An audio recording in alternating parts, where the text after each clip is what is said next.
जय हिंद साथियों, कैसे हैं आप सभी। आशा करता हूं आप सभी लोग अच्छे होंगे। उम्मीद है ज़बरदस्त जिंदाबाद होंगे। दोस्तों, तैयारी आप लोगों की अच्छी चल रही है। पुलिस प्रशासन व्यवस्था, मानसिक अभिरुचि, मूल विधि, इससे एक और उपयोगी क्लास आप लोगों के लिए। क्लास नंबर है 21, यानी इससे पहले 20 पार्ट ऑलरेडी अपलोड हो चुके हैं।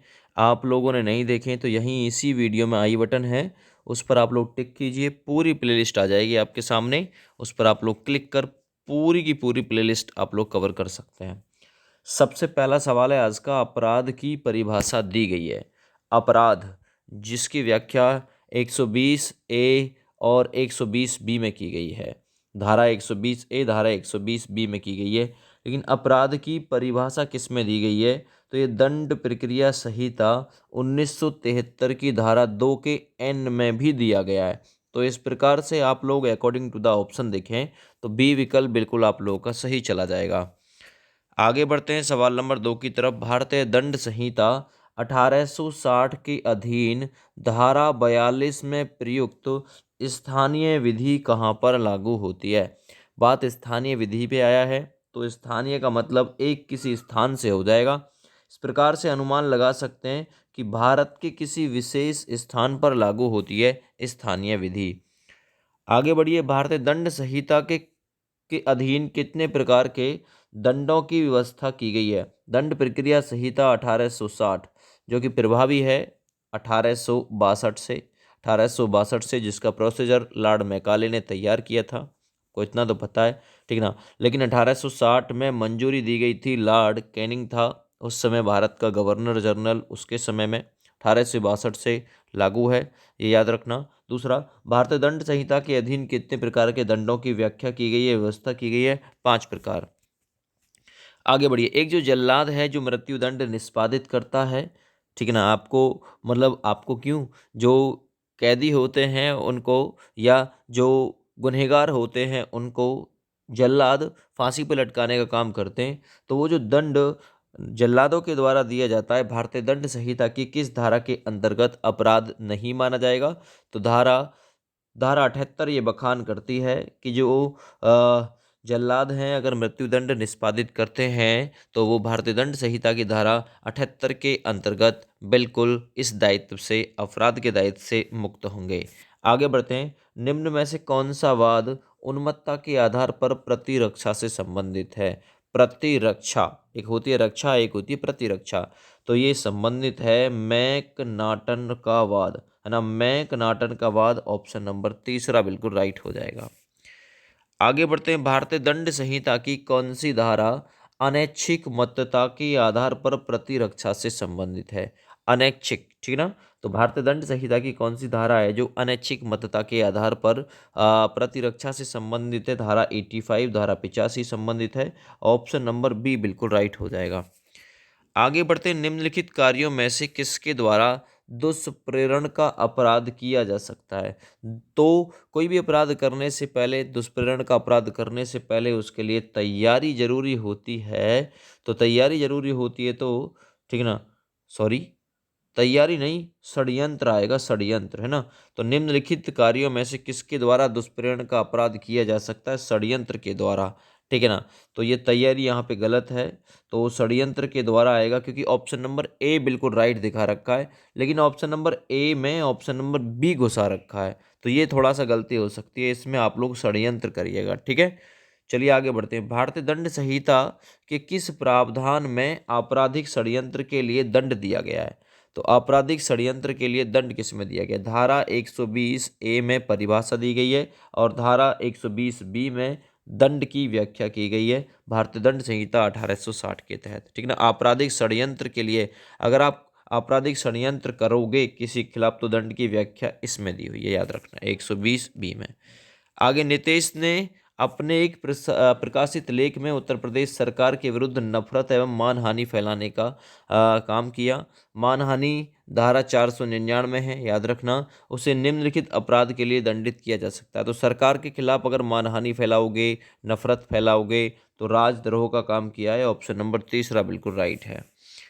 आगे बढ़ते हैं। निम्न में से भारतीय दंड संहिता की कौन सी धारा दंगा परिभाषित करती है।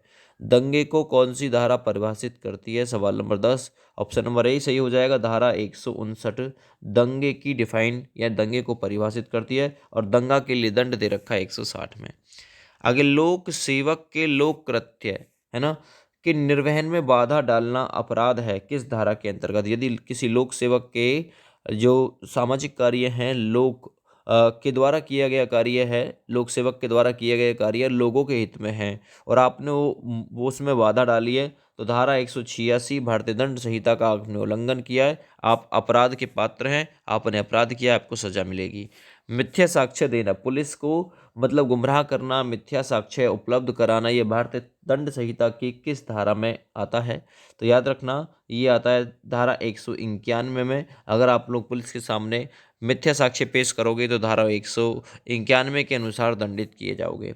विधि विरुद्ध जमाव अर्थात कानून के विरुद्ध जमाव धारा 141 में है। विधि विरुद्ध जमाव कम से कम कितने व्यक्तियों की आवश्यकता है? कानून के खिलाफ या विधि विरुद्ध जमाव के लिए कम से कम व्यक्ति चाहिए 5। तो ऑप्शन नंबर बी बिल्कुल राइट हो जाएगा दोस्त। आगे बढ़ता हूं, बलवा के दोषी व्यक्ति को कितने वर्ष के कारावास से दंडित किया जा सकता है? तो बलवा के दोषी व्यक्ति को 2 वर्ष के कारावास से दंडित किया जा सकता है। ऑप्शन बी राइट है।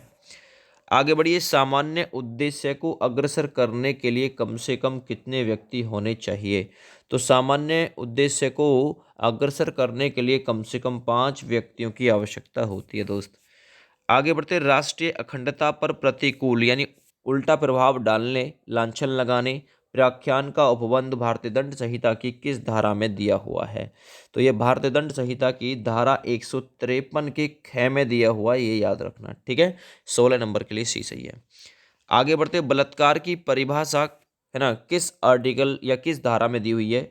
तो बलात्कार की परिभाषा दी हुई है 375 में, बलात्कार दिया हुआ है 376 में, समूह में बलात्कार दिया हुआ है ग्रुप में तो 376 के डी में।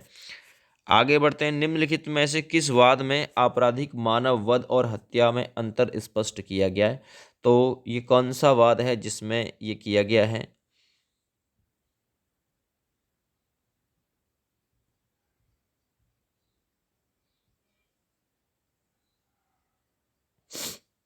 बताइए, आपराधिक मानव वध और तो ये किया गया है रेग बनाम गोविंदावाद में, ठीक है ना, रेग बनाम गोविंदावाद में किया गया है।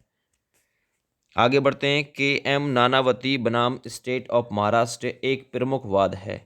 तो ये गंभीर एवं अचानक प्रकोपन के संबंध में है, याद रखना। आगे बढ़ते हैं, मृत्युदंड विरले से विरलतम यानी घोर से घोर अपराध में ही दिया जा सकता है, ठीक है ना। तो ये किस वाद में कहा गया है? तो ये कहा गया है बच्चन सिंह बनाम पंजाब राज्य में, याद रखना। आगे बढ़ते हैं, भारतीय दंड संहिता की किस धारा में हत्या का दंड संबंधी विधि है? तो हत्या का दंड संबंधी विधि किस में दी हुई है?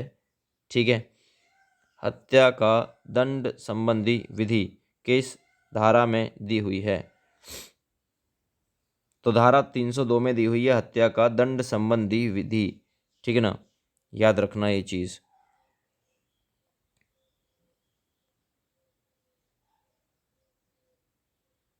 ठीक है ना, हत्या का दंड 302। आगे बढ़ते हैं, भारतीय दंड संहिता की किस धारा में हत्या के लिए है ना हत्या के लिए व्यपहरण का उपबंध है यानी हत्या? तो भारतीय दंड संहिता की धारा किस में हत्या दी हुई है? तो धारा 300 में हत्या का उल्लेख किया गया है। निम्नलिखित वादों में से किस वाद में लैंगिक उत्पीड़न के समन के लिए उच्चतम न्यायालय सुप्रीम कोर्ट ने महत्वपूर्ण मार्गदर्शक सिद्धांत दिए हुए हैं? तो ये दिए हुए हैं विशाखा बनाम राजस्थान राज्य। आगे बढ़िए, भारतीय दंड संहिता की किस धारा में छीना झपटी को परिभाषित किया गया है? तो छीना झपटी को परिभाषित किया गया 412 धारा में। आगे, भारतीय दंड संहिता में मानहानि शामिल है। अगर आप लोग किसी की मानहानि करते हो तो आप धारा 499 के तहत दोषी हो, याद रखो। आगे बढ़ते हैं, डकैती का अपराध जो कि डकैती दी हुई है 395 में, किस में दी हुई है डकैती? 395 में डकैती दी हुई है, याद रखना। 395 में डकैती और 396 में दी हुई है डकैती के दौरान हत्या। 378 में चोरी दी हुई है, 302 में दी हुई है हत्या का दंड, 307 में हत्या करने की कोशिश, याद रखो। 412 में धारा में छीना झपटी दी हुई है, याद रखो। और 300 धारा में दी हुई है हत्या करना किसी की। 309 धारा में अपनी स्वयं की हत्या करने की कोशिश यानी कि आत्महत्या। 310 धारा में ठगी दी हुई है। 362 में दी हुई है अपहरण की कंडीशन। और बात 499 की आती है तो फिर उसमें मानहानि वाली बात आती है। तो डकैती का अपराध करने के लिए क्या आवश्यक है? चोरी, उद्यापन, छलिया। तो चोरी और उद्यापन दोनों ही आवश्यक है, याद रखो। आगे, राम गुस्से में श्याम को मारने का प्रयत्न करता है। श्याम को ऐसी प्राइवेट प्रतिरक्षा का अधिकार भारतीय दंड संहिता की किस धारा में वर्णित है? प्रतिरक्षा का अधिकार। तो प्रतिरक्षा का अधिकार धारा 97 में दे रखा है, 97 में दे रखा है। आगे बढ़ते हैं, किस मामले में आत्मरक्षा का अधिकार उपलब्ध नहीं होगा? तो लोक सेवक द्वारा किया गया कार्य, कोई लोक सेवक है उसके द्वारा किया गया कार्य, उसमें आपका आत्मरक्षा का जो अधिकार है वो नहीं चलेगा। जैसे कि पुलिस है ना, पुलिस जो है उड़ा देती है, आपको पता है। आत्मरक्षा का अधिकार क्या है? तो आत्मरक्षा का अधिकार है अपने शरीर के प्रति अपराध से प्रतिरक्षा, दूसरे के शरीर की प्रतिरक्षा, चोरी लूट अपराध से प्रतिरक्षा, यानी उपरोक्त सभी।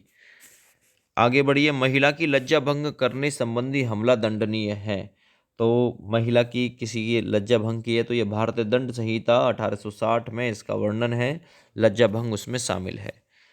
प्राइवेट प्रतिरक्षा का अधिकार किससे संबंधित है? तो प्राइवेट प्रतिरक्षा का जो अधिकार है वो संपत्ति व शरीर दोनों से संबंधित है। अगला सवाल है, भारतीय दंड संहिता की धारा 376 नीचे दिए गए विकल्पों में से किससे संबंधित है? तो देखिए, 375 अपराध की परिभाषा देता है और बलात्कार अर्थात रेप को जगह दी गई है 376 में, याद रखो। ठीक है, आगे बढ़ते हैं। आगे, भारतीय दंड संहिता की किस धारा में आपराधिक षड्यंत्र को परिभाषित किया गया है? तो आपराधिक षड्यंत्र को परिभाषित किया गया है 120 के क में, याद रखो। ठीक है ना भैया। आगे बढ़िए, भारतीय दंड संहिता की किस धारा में ठगी परिभाषित है? तो ठगी को परिभाषित किया गया 310 में। आगे, निम्न में से कौन सी भारतीय दंड संहिता की धारा आत्महत्या की कोशिश को परिभाषित करती है? धारा 309 आत्महत्या की कोशिश है। छल की सजा का संबंध निम्नलिखित में से आईपीसी की किस धारा में है? तो देखिए, 415 में छल की परिभाषा, लेकिन 417 में तो छल के लिए सजा, आपने किसी के साथ छल किया तो उसकी सजा 417 धारा में वर्णित है। निम्न में से कौन सा अपराध है जिसकी तैयारी आईपीसी में दंडनीय है? भारत सरकार के विरुद्ध युद्ध छेड़ना, धारा 121 का उल्लंघन। आगे, हत्या की कोशिश करने के लिए दुष्प्रेरण की सजा किस आर्टिकल में है? तो हत्या करने की कोशिश जो है वो किस में है? ठीक ना, हत्या करने की कोशिश के लिए दुष्प्रेरण,